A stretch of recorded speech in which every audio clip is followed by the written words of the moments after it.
Go. Hello and welcome to Get Up with the Bulldog.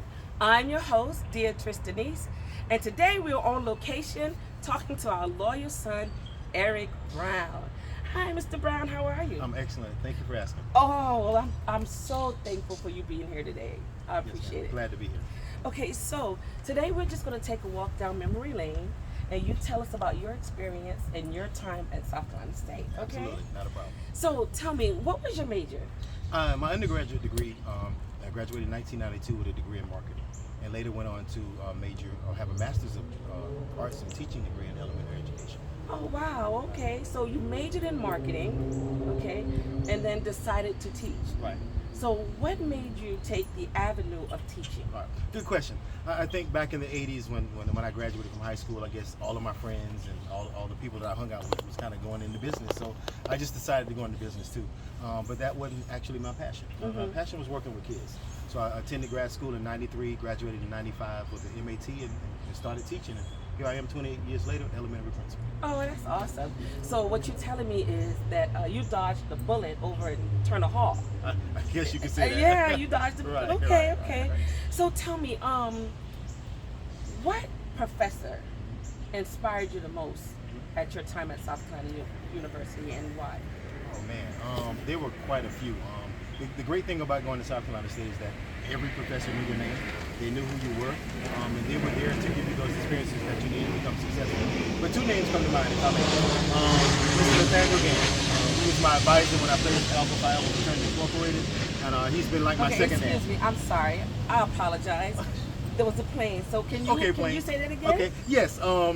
I said back in the 80s and 90s when I attended, I had several professors, and the great thing about attending South Carolina State that all the professors kind of knew who you were. But two names stick out as I think about the professors who really gave me a lot as I attended South Carolina State. Mr. Nathaniel Gann, that's number one on my list. Mr. Gann was my advisor when I finished Alpha. He's the guy who was like my second dad, a home away from home. He's just an incredible person.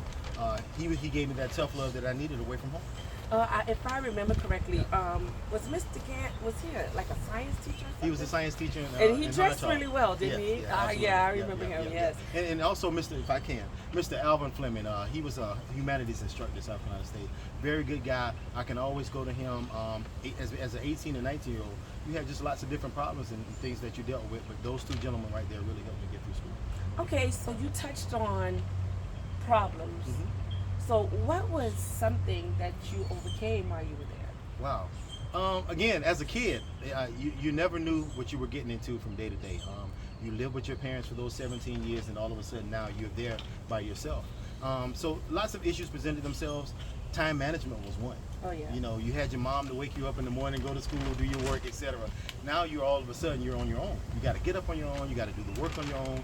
You got to go to class. You got to do all those things. So time management was definitely an issue that you had to overcome. Oh yeah, yeah. You had to be very responsible. Absolutely. Yeah, very responsible.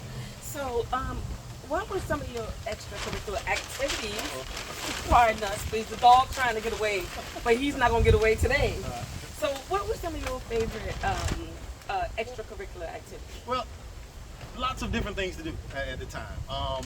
Two things again stick out. I was a member of the South Carolina State Marching 101. 101. Took all of my time as it relates during the school day. So we practice, getting ready for band performances, not just on Saturdays, but we would go to different high schools, we would go to parades, we would go to different places all over the country. And secondly, I was a member of the step team, a national award-winning step team, by the way. I remember, national yes. champion. So by day, I'm going to class, I'm marching on the marching band, I'm practicing in the night at Hodge Hall, step practice. I remember you guys. I think you guys were winners for a long time, For a weren't long you? time, absolutely. Yeah. Okay, champions of the yard. That's right. Okay, so what song that you hear today would put you back on campus? Anything from New Edition, Oh or yeah. TLC, or SWV, or Al B. Sure, or Keith Sweat. Oh, I mean, yeah. the list goes on and on. Going to school in the late 80s and late 90s, I mean, that was the best, in my opinion, the best music era that you can experience. So lots of different artists to choose from, but I think when you listen to anything from New Edition or SWV or something like that, it brings back memories. Yeah, and those groups that you're speaking of and those songs, they're still like relevant today. Absolutely. Right? Yes, yes. So I find my little 22-year-old nephew talking about Keith Sweat, and I'm like, Right. what do you know about Right, Keith Sweat? right. So yeah, that was good music back then. Mhm. So if there was one thing that you could change about your college life, what would it be? Registration was always problematic. Always. You'll stand in the long lines, you'll get up there, you'll stay there 2 hours, and you get to the window, and all of a sudden the window's closed. Then you have to do it again the next day, and then do it again over and over again. But I think at the end of the day, it taught you perseverance. Oh, absolutely. It taught you tenacity, and we always talk about bulldog tenacity and overcoming obstacles. So one of those things, just being able to get through registration, getting through issues and problems, South Carolina State just helped me be the person I am today. Oh, that's awesome. That's awesome. So, what advice would you give someone who's thinking about attending SC State or who's currently enrolled? Good question.